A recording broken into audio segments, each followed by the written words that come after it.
تو کہا دو چیزیں میں تمہارے اندر چھوڑ کے جا رہا ہوں، دو چیزیں میں تمہارے اندر چھوڑ کے جا رہا ہوں، ایک اللہ کی کتاب اور دوسرا میری اطرت، اولاد رسول، اہل بیت نبوت۔ جہاں قرآن کی عظمت کو بیان کیا وہاں اہل بیت کی محبت کا درس بھی دیا۔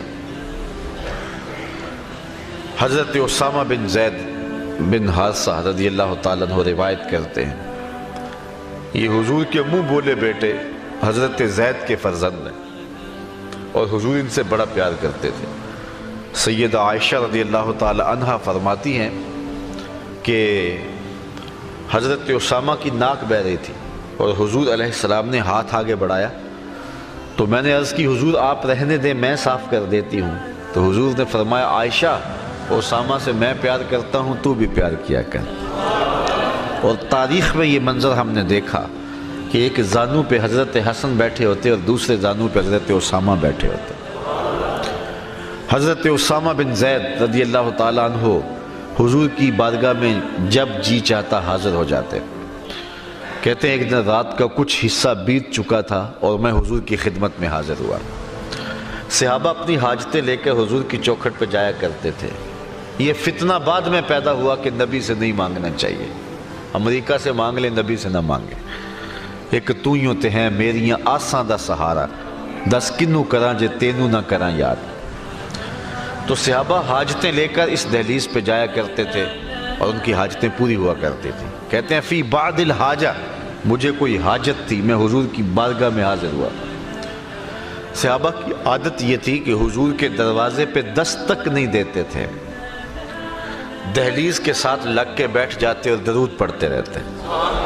حضور خود آتے تو حاجت کہتے، لیکن کبھی ایمرجنسی حالات ہوتے، ناگزیر صورتحال ہوتی تو پھر دستک دے لیتے تھے۔ تو اس کا طریقہ کیا تھا؟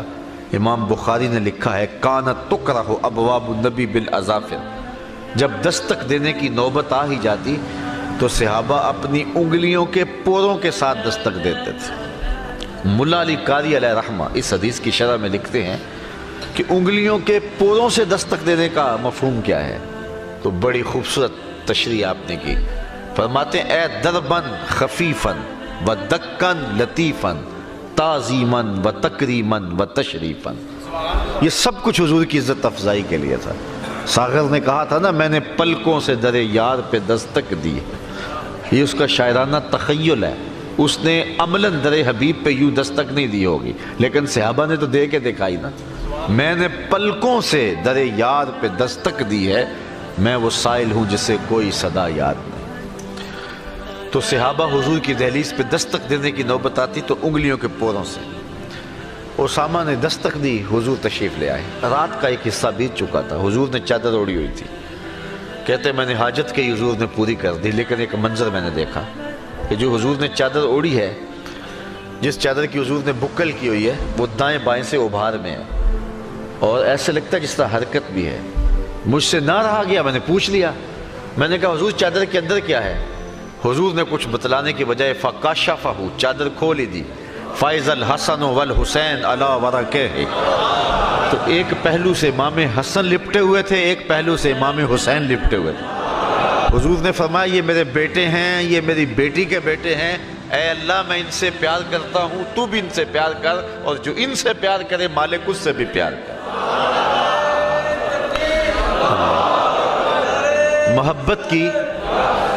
محبت کی دوسری داستان سنیے۔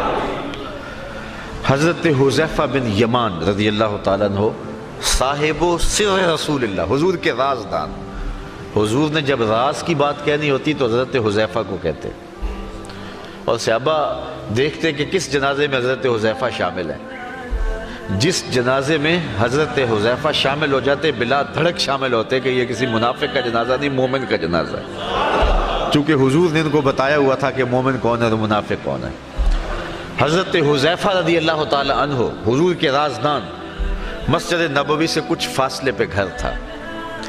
دن کی نمازوں میں تو حاضری ہوتی، لیکن شام کی نمازوں میں مسئلہ ہوتا، اس لیے کہ ماں بوڑھی تھی اور ماں کی خدمت ضروری تھی۔ اس لیے وہ حضور کی خدمت میں نماز کے لیے نہ آ پاتے، لیکن دل میں آرزو تھی کہ میں حضور کے پیچھے نماز پڑھوں اور حضور کی زبان سے قرآن مجید کی تلاوت سنوں۔ تلاوت تو کوئی بھی کرے لطف آ جاتا ہے، لیکن جب صاحب وہی تلاوت کرتے ہوں گے رنگ تو کوئی اور ہی ہوتا ہو۔ حضرت ابو موسیٰ اشعری رضی اللہ تعالیٰ عنہ فرماتے ہیں فجر کی نماز تھی، حضور تھے، سورہ والضحیٰ کی تلاوت تھی، ابھی تک نشہ ہی نہیں اترا۔ کیسے مناظر ہوتے تھے، تو کہا کہ میرا جی چاہتا تھا کہ میں حضور کے پیچھے نماز پڑھوں، لیکن ماں کا بڑھاپا آڑے آتا۔ ایک دن میں اپنی ماں کو کہا امی اگر آپ مجھے اجازت دیں تو میں حضور کی بارگاہ میں جاتا ہوں اور نماز پڑھتا ہوں اور آپ کے لیے اور اپنے لیے حضور سے مغفرت کی دعا کرواؤں گا۔ لالچ بڑی اچھی تھی، ماں نے کہا جا پتر میں اجازت دیتی ہوں۔ حضرت حذیفہ اٹھے اور حضور کی خدمت میں حاضر ہو گئے۔ صحابہ کی شدید آرزو تھی کہ حضور ہمارے لیے دعا کر دیں، انہیں پتہ تھا یہ ہاتھ اٹھ گئے تو خالی نہیں موڑے جائیں گے۔ اجابت کا صحرا عنایت کا جوڑا، دلہن بن کے نکلی دعائے محمد صلی اللہ علیہ وسلم۔ حضور کے جب ہاتھ اٹھ جاتے تھے پھر قبولیت کے در واہ ہو جاتے تھے۔ اللہ تعالیٰ خود قرآن میں فرماتا ہے کہ محبوب ان کے لیے دعا کر دو، ان صلاتک سکن لہم، جب آپ دعا کر دیں گے ان کے سینے میں ٹھنڈ پڑ جائے گی، انہیں سکون ہو جائے گا۔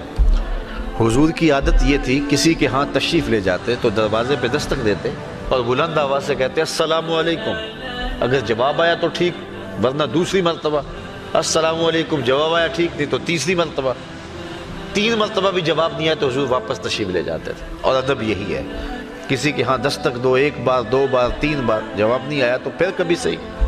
کچھ لوگ تو دھرنا دے کے بیٹھ جاتے ہیں، اور یہ موبائل کا ادب اس سے سمجھنا چاہیے کہ 1 مرتبہ آپ بیل کریں، 2 مرتبہ کریں، 3 مرتبہ کریں، نہیں جواب آیا تو پھر صحیح۔ تو یہ نہیں ہے کہ آپ بار بار جو ہے وہ کرتے جائیں۔ تو حضور علیہ السلام کسی کے ہاں تشریف لے گئے اور آقا کریم علیہ السلام نے کہا السلام علیکم۔ وہ صحابی گھر پہ ہی تھے، دروازے سے حضور کو دیکھا بھی، سوراخوں سے آواز بھی پہچانی، لیکن بلند آواز سے وعلیکم السلام نہیں کہا، دل ہی دل میں کہا وعلیکم السلام۔ حضور نے پھر کہا السلام علیکم، انہوں نے پھر پہچانا کہ حضور ہے اور جی میں کہا وعلیکم السلام۔ حضور نے پھر تیسری مرتبہ کہا السلام علیکم، تو انہوں نے دل ہی دل میں کہا وعلیکم السلام۔ خیر 3 مرتبہ ہو گیا، حضور واپس جانے لگے، جلدی سے دروازہ کھولا، کہا میرے بخت جاگے حضور آپ آئے۔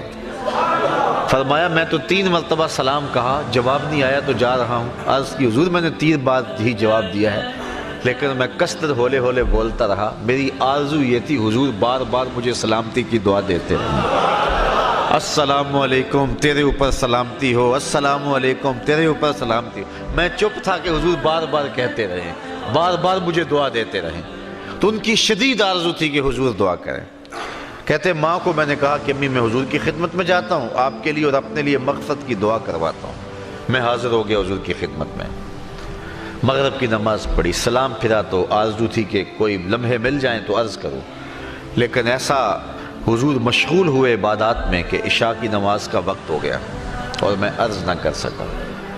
عشاء کی اذان پکاری جانے لگی، اس کے بعد حضور مصلی پہ آئے، نماز پڑھائی، سلام پھرا۔ اب میرا دل دھڑک رہا تھا کہ ماں سے تو 1 نماز کی چھٹی لے کے آیا تھا، نمازیں بھی 2 ہو گئی۔ ماں نے جاتے ہی پوچھنا ہے بیٹے میرے لیے اور اپنے لیے حضور سے بخشش کی دعا کروائی تھی؟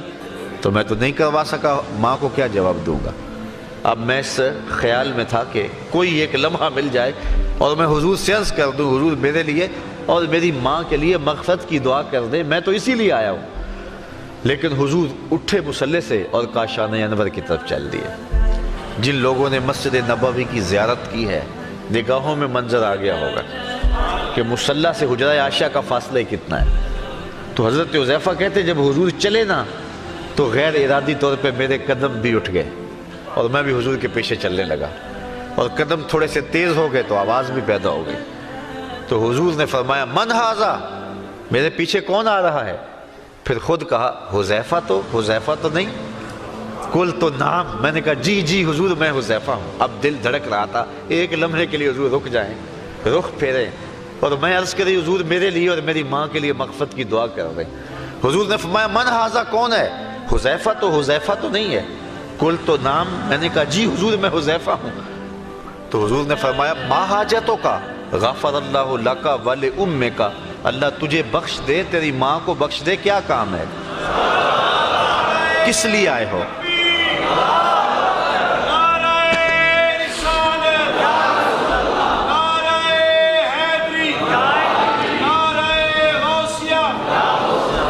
تو کہا کہ غفر اللہ لک ولامک، اللہ تجھے بخش دے، تیری ماں کی مغفرت کرے، ما حاجتوں کا، کیا کام ہے؟ اب جو کام تھا وہ جنبش لب سے پہلے ہی ہو گیا، یہاں تو لفظوں کا سہارا بھی نہ لینا پڑا، وہ تو بند لبوں کی بولیاں جانتے۔ تو حضور نے فرمایا حذیفہ سنو، ابھی میرے پاس ایک فرشتہ آیا ہے جو اس سے قبل دھرتی پہ کبھی نہیں آیا، آج پہلی بار آیا ہے، اللہ سے اجازت لے کے دو کام کرنے آیا ہے، ایک تو مجھے سلام کرنے آیا ہے اور دوسرا خوشخبری دینے آیا ہے کہ آپ کی بیٹی فاطمہ جنتی عورتوں کی سردار ہے اور حسن اور حسین جنتی جوانوں کے سردار ہیں۔ یہ منظر بھی زمانے نے دیکھا،